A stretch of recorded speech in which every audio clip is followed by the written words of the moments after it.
Okay guys, may magic ako. Alam niyo itong baraha, di ba? Meron akong magic dito sa baraha. Ito yung magic ko na matagal ko pinag-aralan. So, pinag-aralan ko to ng isang linggo. Ayan, baraha to, legit na baraha to guys. Ayan, baraha yan. Makita niyo yan. So, ang gagawin lang natin, pumili lang kayo dito ng 5 baraha. So, pumili kayo dito ng 5 baraha. Kahit ano, pumili lang kayo ng 5 baraha. Tapos, wag nyong sasabihin. Sa isip nyo lang Sa isip nyo lang guys.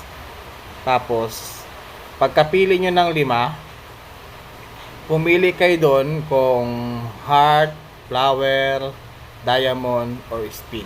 Pumili kayo ngayon. So, yan. Pumili kayo guys. Nakapili na kayo, di ba?